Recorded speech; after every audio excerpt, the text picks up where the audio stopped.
गांव के बाहरी इलाके में एक पुरानी हवेली सदियों से खड़ी थी। कहाँ घूम रहे हो? यह हवेली श्रापित है, यहाँ से जाओ। एक ऐसा अभिशाप जो घर की बहू द्वारा दिया गया था। कहानी कुछ इस प्रकार है। रानी, एक युवा और सुंदर बहू, अपने पति वीर के साथ उस हवेली में आई थी। वीर की माँ भवानी देवी एक कठोर और दबंग महिला थीं। भवानी देवी को अपनी सत्ता और परंपराओं का बहुत अभिमान था और रानी को तुरंत ही उनकी कठोर अपेक्षाओं का सामना करना पड़ा। रानी ने हवेली को अपना घर बनाने की पूरी कोशिश की। वह विनम्र, मेहनती और अपने पति से बहुत प्यार करती थी, लेकिन भवानी देवी को उसमें हमेशा कोई न कोई कमी नजर आती थी। रानी के उठने बैठने, खाने पीने और यहाँ तक कि हंसने पर भी उन्हें आपत्ति होती थी। उसे तेज बुखार था और वह बिस्तर से उठ भी नहीं पा रही थी। वीर चिंतित हो गया और उसने अपनी माँ से रानी की देखभाल करने के लिए कहा। माँ जी, रानी की तबीयत ठीक नहीं है। उसे बहुत तेज बुखार है। आप उसकी थोड़ी देखभाल कर दीजिए। यह सब नाटक है, भवानी देवी ने तिरस्कार से कहा। नई बहुएं काम से बचने के लिए ऐसे बहाने बनाती है। उसे उठकर घर का काम करना चाहिए। माँ जी, उसकी हालत सच में बहुत खराब है। वह बिस्तर से उठ भी नहीं पा रही है। मर्द होकर घर में बीवी की गुलामी मत करो। उसे दवा दो और कहो कि अपना काम करे। और हाँ, ज्यादा नाटक किया तो उसे ठीक करना भी मुझे आता है। माँ, आप भी एक औरत हो, आपको एक औरत का दर्द समझना चाहिए, पर आप समझ नहीं पा रही हो। मैं सब जानती हूँ, तू इसको अच्छे अच्छे पकवान लाकर दे, ये अभी ठीक हो जाएगी। माँ, रानी उन लड़कियों में से नहीं है। हाँ बेटा, तूने ही दुनिया देखी है, तेरी माँ ने नहीं देखी। अब तू मुझे अपनी आंखों से दिखा दियो। वीर ने अपनी माँ को समझाने की बहुत कोशिश की, लेकिन भवानी देवी टस से मस नहीं हुई। उन्होंने रानी को एक गिलास कड़वी दवा दी और उसे अकेला छोड़ दिया। रानी दर्द और अपमान से तड़पती रही। उसकी हालत बिगड़ती चली गई। बिस्तर पर लेटे लेटे उसकी आंखें आंसुओं से भर गईं। अपनी अंतिम सांसों में उसने हवेली की ओर देखा और धीरे से कहा, जिस घर में एक बीमार और असहाय स्त्री को इतनी पीड़ा दी जाती है, उस घर में कभी सुख शांति नहीं रहेगी। इस घर पर मेरा शाप है। कुछ ही घंटों बाद रानी की मृत्यु हो गई। वीर अपनी पत्नी के शोक में डूब गया, लेकिन भवानी देवी ने अपनी गलती मानने से इनकार कर दिया। रानी की मृत्यु के बाद हवेली में अजीब चीजें होने लगीं। रात में लोगों को एक औरत के रोने की आवाजें सुनाई देती थीं।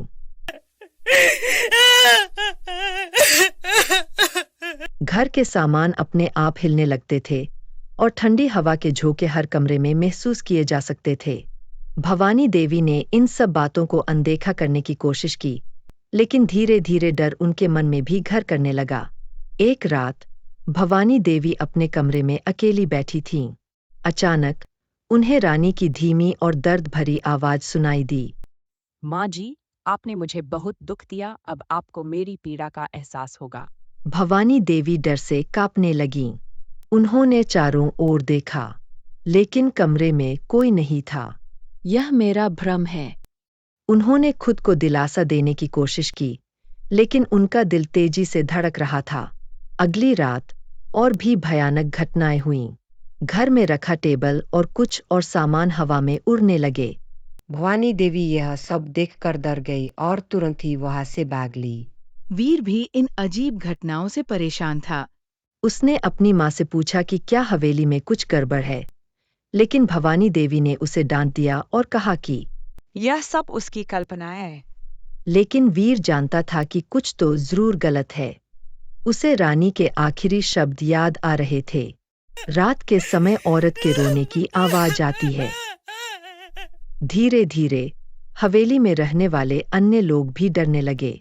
नौकर भागने लगे और वीर के रिश्तेदार भी हवेली छोड़कर जाने लगे। भवानी देवी अकेली और अलग थलग पड़ गईं। एक रात भवानी देवी ने सपने में रानी को देखा। रानी एक सफेद साड़ी पहने हुए थीं। उनकी आंखें में एक भयानक गुस्सा था। आपने मेरा जीवन छीन लिया। रानी ने सपने में कहा। अब इस हवेली में कभी खुशी नहीं आए कि हर सास और बहू के रिश्ते में कड़वाहट आएगी। यह मेरा शाप है और यह कभी खत्म नहीं होगा। भवानी देवी डर से चीख उठीं और उनकी नींद टूट गई। उन्हें एहसास हुआ कि रानी का शाप सच हो रहा था। हवेली सचमुच शापित हो गई थी। कुछ देर बाद बेटा वीर आकर माँ से बोलता है। माँ, ये सब जो हो रहा है ठीक नहीं हो रहा है। हमें ये हवेली छोड़कर कहीं और रहने जाना चाहिए। बेटा, सब चले गए हैं और अगर हम चले गए तो लोगों को लगेगा इस हवेली में सच में रानी का भूत है। माँ, लोगों की मत सोचो, लोगों का काम ही है बोलना। वो तो कुछ न कुछ बोलते ही है। हमें सब पर ध्यान नहीं देना चाहिए। मैं तेरी बातें समझ गई, पर अगर मैं चली गई तो सब सोचेंगे मैं डर गई रानी से। वीर ने अपनी माँ को हवेली छोड़ने और कहीं और रहने के लिए मनाने की बहुत कोशिश की, लेकिन भवानी देवी अपनी जिद पर अड़ी रहीं। उन्हें लगता था कि अगर वह हवेली छोड़कर चली गईं, तो वह रानी के आगे हार मान लेंगी। लेकिन हवेली का शाप बढ़ता ही गया। भवानी देवी बीमार पड़ गईं और कोई भी उनकी देखभाल करने वाला नहीं था। अंत में भवानी देवी की मृत्यु उसी कमरे में हुई जहां रानी ने अपनी अंतिम सांसें ली थीं। वीर माँ की मौत पर बहुत रोता है और सोचता है, अगर मेरी माँ ने जिद न करी होती तो आज रानी और माँ दोनों जिंदा होते। उसी समय रानी की आत्मा आ जाती है। वो अपनी सास से बहुत गुस्से में थी, परंतु पति को रोता देख शांत हो गई। क्या तुम सच में भूत हो रानी? हाँ, मैं अब भूत हूँ। मरने के बाद हर इंसान भूत बन जाता है।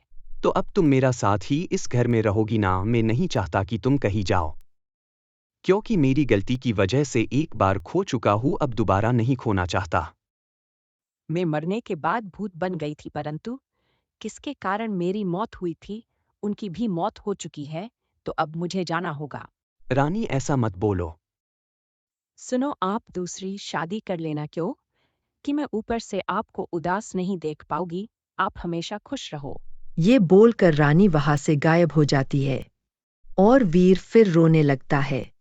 लोगों का मानना है कि इस हवेली से श्राप हट गया है।